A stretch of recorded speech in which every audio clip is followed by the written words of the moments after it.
You don't see the island from the shore, but once you dive in and start swimming, what you know is you know how to swim, so you can trust your ability. You know how to float in the water, like you know how to follow the tides and let the waves guide you. And you know when you see a ripple and you're able to orient yourself based on what is the water showing you. And finally, you land on the island, and once you get there, you manage to get exactly where you want it to be without having a map, without knowing exactly where is it. Hello, my dearest entrepreneur friends. Welcome back to another video, or if you are listening to this one on the Omni-channel podcast, welcome back to the podcast. This video, we're going to talk about subtext and why learning subtext reading is super important, not only in your connections, in your relationships, but also in business, and how learning to read subtext eventually helps you become invaluable in any business organization you touch. That's the core of the Human to Human program. I want to lay this foundation because without understanding this part, you might miss a huge part of the conversation. Before I talk about what it is really, I want to talk to you about my relationship with subtext. And I used to not know what subtext was. In fact, I literally took everything that people told me at face value. So when someone said something to me, or when someone highlighted something to me, I was always working with the surface level information. I remember there was a time when in a co-working community, someone was telling me, "Are you okay?" And I'm like, "I'm okay, of course." And this girl kept asking me multiple times in multiple occasions, "Are you okay?" And I started to think like, what do you mean I don't look okay? I started to feel like some slight self-doubt creeping in, like, what do you mean if I'm okay? Like, I do not look okay? Like, because I didn't know what subtext was. Like, I didn't know that this was her way of probing the conversation in which I asked, "How are you? Are you okay?" Right? And she was not probably okay because she keeps asking if I'm okay, when in reality, she's not okay herself. And this can be such a minimal thing, but at the time, I didn't know what it was. I didn't know when someone says something to you, most of the times there is a deeper meaning. I didn't know that when people ask you questions, sometimes they want you to ask them the same question because they want you to ask, "How are you?" Like, I have a friend who is always asking me, "So what are your plans for summer?" And I respond, but then when I ask the question back, that she goes in this major story tangent telling me all about her summer plans and how she is so excited, right? So it's almost like you're asking someone something, but then you really just want permission to talk about your thing. And it's not like it's bad, but it's just a subtle cue that somehow we tend to miss. And when I didn't know about subtext, I found myself not just arguing on surface level, but then getting sometimes reactive or even defensive on what they were saying to me and trying to understand. And sometimes it created some serious self-doubt in myself. So as I was evolving with my understanding of humans and the way they sometimes communicate. Okay, I want to preface this as well. Like, not everyone is speaking in subtext all the time, and not everyone is, you have to read between the lines. But many times it's the case. Like, I know there are people who are direct as hell. They are like, if this is it, I know this is it. I don't have to think. I don't have to crack my brain. But in the way we use subtext reading is not always to figure out what someone else really meant and crack our brains, but we use subtext reading as a thread. And when I'm saying thread, what I mean by that is people leave you cues on where the conversation is going to be. People leave you cues about themselves all the time. And when you're able to catch those cues and the threads and let yourself be guided by them, you can eventually uncover so much more. And you can eventually find yourself in a deeper understanding with someone, in understanding your context better, even if, they don't reveal it to you right away. And when you're able to read between the lines. Sometimes that's all you need to really understand someone on a deeper level and for them to really start opening up to you. You know how there are times when you are starting a conversation with someone, and let's assume the context is in a business setting. And this happened to me about 2 weeks ago, so I will tell you this story specifically and how reading Subtext have saved me from potentially burning a connection that I didn't want to.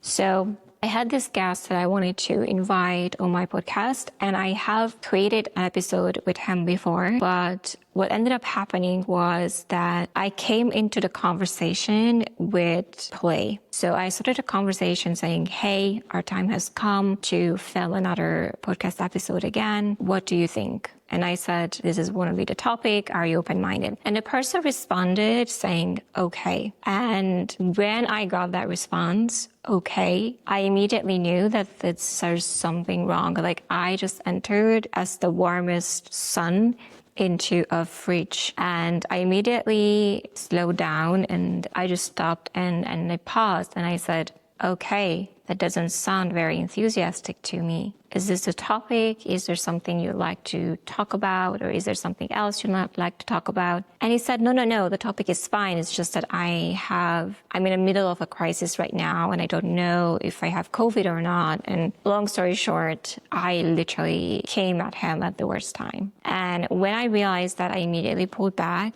and pivoted back and I said, you know what, just fine. It's okay. We'll talk again when you're not in the middle of something like this, right? And he said, yeah, just reach out to me later. You know, if I don't respond back, just come reach out to me again. And I said, yeah, will do. Just make sure you focus on yourself. Even though there was prior rapport, I caught someone at the worst possible moment. And I came with play. And there was invitation and not pushing, but still it may have came off too strong for someone who is literally navigating a crisis right now, right?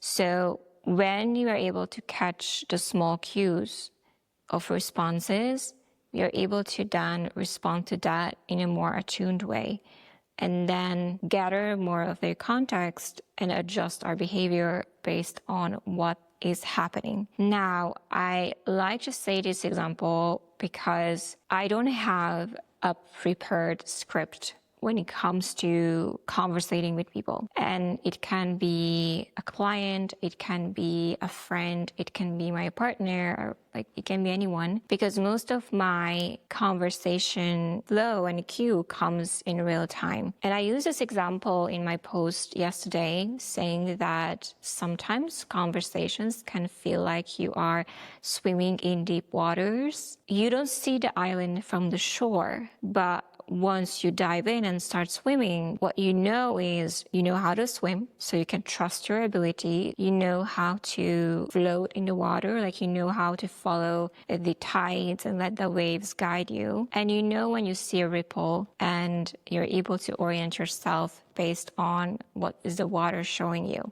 And finally, you land on the island, and once you get there, you manage to get exactly where you want it to be without having a map, without knowing exactly where is it, because you don't see it from the shore, you just see it once you're in the water. So when we are in waters, when we are in conversations, what we can do is that we can trust our instincts and flows to guide us where we need to go. Do I need to push, or do I need to swim back to the shore? Do I need to start my expedition and find an island right now? Or is it maybe better for me to swim back to the shore? And can I listen to what the water is telling me instead of just rushing to somewhere and realizing that the island is not there to hold me? So I think this is such a beautiful example for you to understand, because this also tells you that there can only be so much preparation when it comes to having actual real human-to-human conversations. There has to be enough presence and attunement in the way you show up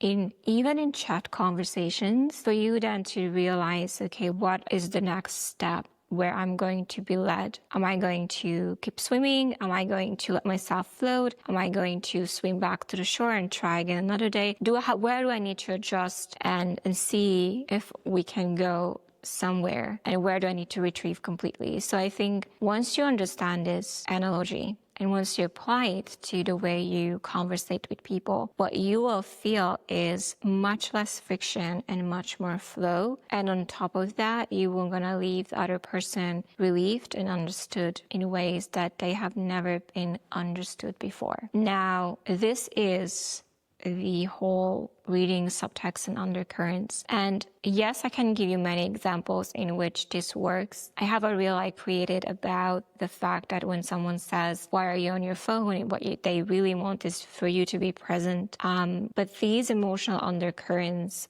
are requiring you to really step out of your own reality and starting to want to understand someone else's, and maybe create some light assumptions that then tested, echoed back to in a way so you know where do you need to swim next in a conversation. So that was it for this video. I am going to be teaching the subtext reading in a more practical way. I know that this is not an easy thing to learn, but this is a skill that I think anyone, especially if you're in business, especially if you are navigating human relationships for a living, if that's something you do and you have to do, then learning to hone this skill better is going to be absolutely invaluable in the way you show up. So we do this as well inside of the Human to Human. There's an entire module around subtext reading and the finesse of the art of understanding the undercurrents in the human conversations, with a lot of examples for you to really understand the point and how this looks in real action, in real life. Let me know if you are interested in the Human to Human program. There is a wait list